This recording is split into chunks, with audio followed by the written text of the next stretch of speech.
Welcome back to the Beef Sticks podcast in the Holy Grail. It is holy shit, as Corey Graves would say.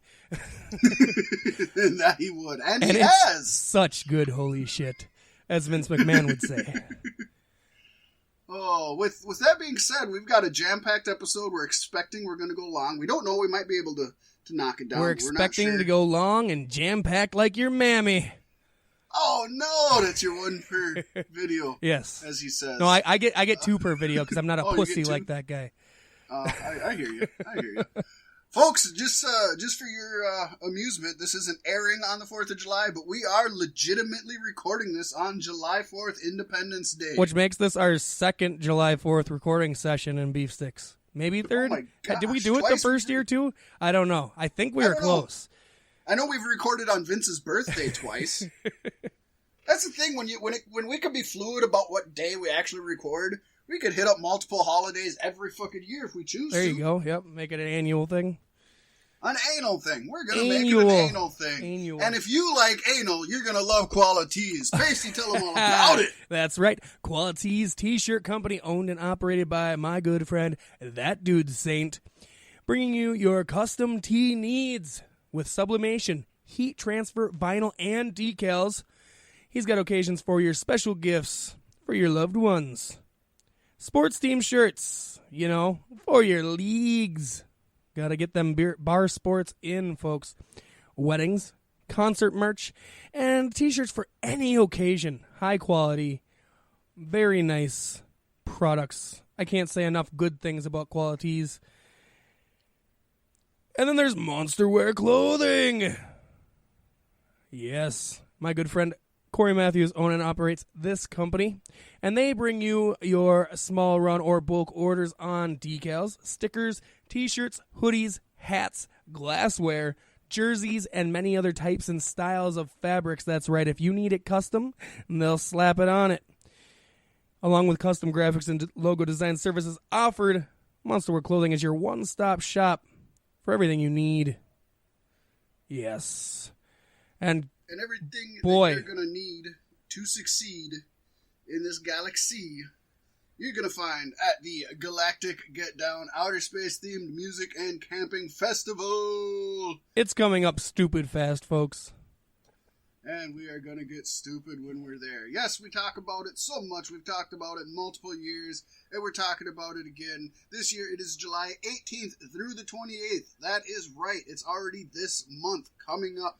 It's going to be found at the Outback Ranch, located in the stunning Houston, Minnesota. That's right, folks. Houston, we have a party. This is definitely a can't-miss event, interstellar, throughout the universe. It's hosted by your funky friends, Dead Larry. But don't forget, we got the funky Frog Legs with us. We also have the funky Fishbean Jeffrey. And we also have the Slammin' Sammy Danger Strings. And the bodacious Bob Pat Band. Yes. The Ginger Gin Strings.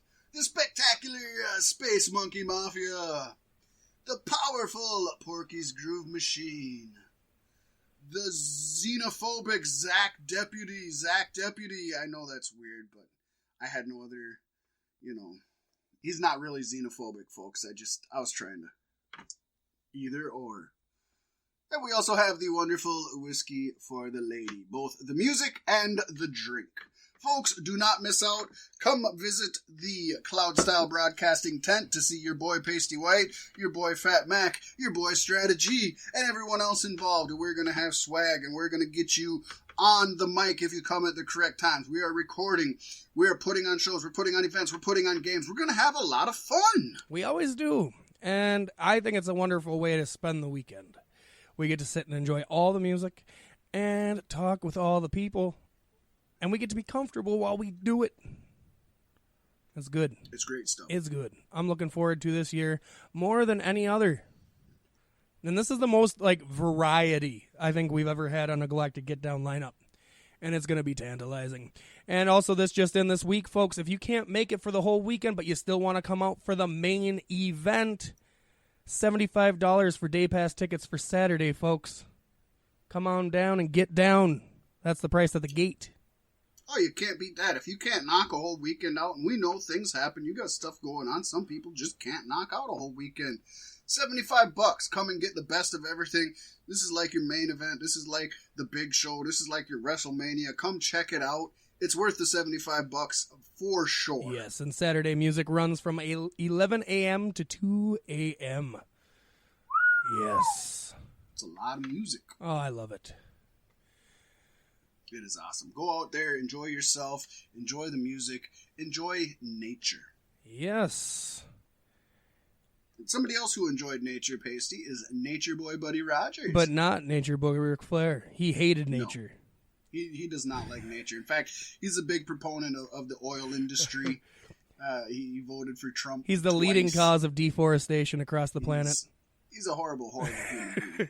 We know that. But folks, this week in pro wrestling history, on June 30th, 1961, Nature Boy Buddy Rogers defeated Pat O'Connor in Chicago, Illinois, where you can find the next AEW All Out. And Buddy Rogers beat Pat O'Connor to win the National Wrestling Alliance, yes folks, the NWA World Heavyweight Wrestling title for his first time in front of 38,622 It's a lot fans. better than 300.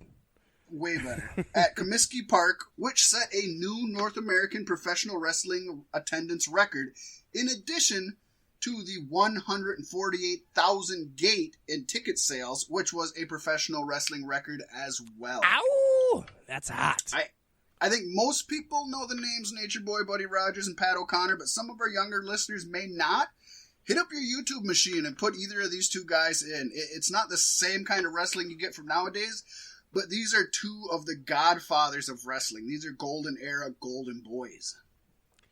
Yes. And for those of you who may not have figured out, Nature Boy Buddy Rogers was who inspired the Nature Boy Ric Flair. And Nature Boy Ric Flair will tell you he stole Buddy that gimmick. Rogers was greater than him. Stole it. Stole it. Yes. Yes, it's a golden time, as you had said, for wrestling fans everywhere.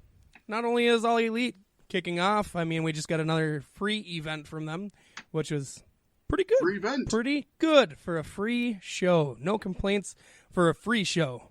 We'll get into that in a little bit. But we have complaints. Yeah, we do have complaints. But for free, you got your money's worth. But not only that, but this week, Raw and SmackDown saw some improvement, enough to bring me back to the table. At least the Hulu table. Some changes, yeah, for sure. Some actually very decent changes.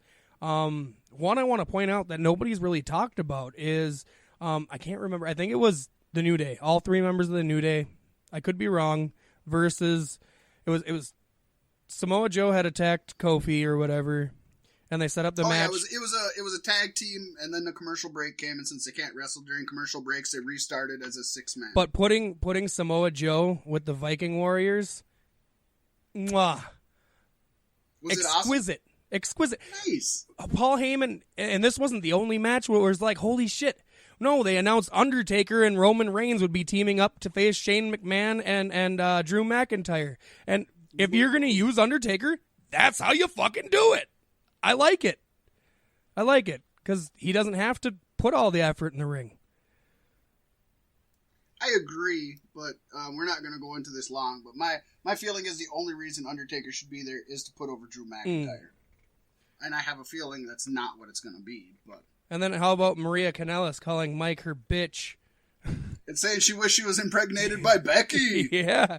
That was kind of cool. How could this happen? I don't know how this could happen, seeing as you're not enough man to get the job done. Man, God damn it, yes, I love it. And I think everybody assumes that WWE has some kind of crazy heat on her because she didn't want to fight Becky and she said she was pregnant.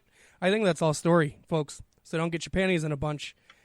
I think it was the story that Paul Heyman thinks that Vince should have did when he signed them in the first place when she was knocked up right away. You know what I mean? Right. So he's like, well, let's just do it again. And Paul Heyman will be the guy to pull the, she got hit. She had a miscarriage. Oh my gosh, it wouldn't be the first time. And honestly, he's done it before. Mike Kanellis is in great shape, and I cannot wait to see him versus Seth Rollins for the championship. Does he deserve it? No, not really. But I would like to see that. Yes. So yeah. We have to mention Braun Strowman and Bobby Lashley, quote unquote, destroyed the stage at WWE Monday Night Raw, and so it seems as if we're going to have a makeover. Yes. Of the set of WWE Monday Night Raw. Overdue. Yes. Although Strowman may have ruptured his spleen. Storyline. Right. He should come back with spleen from Mystery Men. Not only that, he dislocated finger. His pelvis or did something to his pelvis. something. Yeah. He thrusted to it. And Bobby Lashley was released. My only complaint about that whole gimmick is they used way too much pyro to try to sell the fact that it was like a transformer exploding in the background. Right. Not only that, but the fact that Corey Graves said, holy shit, and everybody's like, oh my god, he screwed up, he said holy shit, and WWE.com even put a thing like, oh, we had to find Corey Graves, womp womp. Oh, it was so funny, because later in the show, he said something about, he called somebody a bitch, and then Renee's like, I hope they fine you for that. I'm like, Which is funny, because don't forget, folks, Raw is on a 7-second delay. Yeah. So if Corey Graves had said holy shit without being scripted to, they would have just bleeped it out. And they did say bitch like 5 or 6 times between the two shows. This has Paul Heyman's. Well, to be fair, Vince McMahon brought back bitch a while ago to try to act like he's PG. But it was only like once a show it was allowed or whatever. But yeah, you can see Heyman's fingerprints on this, which is good. Very good. Yeah, it feels different. It feels better. It feels more cohesive. SmackDown has a new logo that they're going to be busting out. I'm pretty sure I put it on the Facebook page. This was a few weeks ago. Yeah, that got unveiled. So there's a new logo for SmackDown for when they move to Fox. So they're going to try to make the two brands look very different. Yes. Will they be any different? That depends on how much Vince lets Heyman and Bischoff continue to run the shows their way. Right. Vince is notorious for giving somebody 2-3 weeks to do something and then just changing his mind. SmackDown did feel different as well, but I can't confirm that Bischoff is running it yet, because from what I had heard, Bischoff wasn't going to start running it until after Extreme Rules, which comes up like next weekend. That's possible. But either way, it feels different, so good. That alone is a plus. Yeah. They needed to shake something up. Whether it works or not, they're showing us that they're trying. They did call up the tag team that just won the NXT Tag Champions, but they aren't called up. They're just wrestling on Raw, and they're still on NXT, which I think is the way to go. Show them off. I don't know how necessary they are. Is it Street Profits? Yes. Okay. Yes. Awesome. Yeah. No, that's kind of cool. A good way to introduce them while still keeping them fresh down in the land of good wrestling. Mm-hmm. I like that. I was going to mention one more thing before we moved on, and I've already forgot what that was. There was a lot of good. There was a lot of good. I didn't really have any complaints. Some of the stuff was still kind of hokey, but I understand, like, Heyman can't just fix everything in one episode. He's got to run out these storylines that are already there. I'm really hoping Undertaker, what he said is true, and he takes Shane McMahon's soul, and therefore Shane goes away for a while or something. But I hope there's like something storyline where Shane loses his soul to the Undertaker. It would be good to see the the McMahons all get off of TV, and it would be good to keep Heyman and Bischoff off TV. It'd be fun to have them on TV. I think you keep them off. Keep them off, because even it won't happen. Even though he wasn't on the entire episode, there was many thank you Heyman chants throughout the night. We won't keep them off completely, because they're. I guess in all honesty, they're both just too good of actors and characters that they're not going to keep them off, because they are both great characters. But it would be great if they could just keep them off the air, or just use them. Remember, you might be too young yet, Pasty, but Jack Tunney was the president of WWE, and he'd only show up maybe 2-3 times a year when something really big happened that involved Hulk Hogan, and we needed the president to step in. If we could do something like that, where you only seen Heyman maybe 4 times a year, and it really meant something.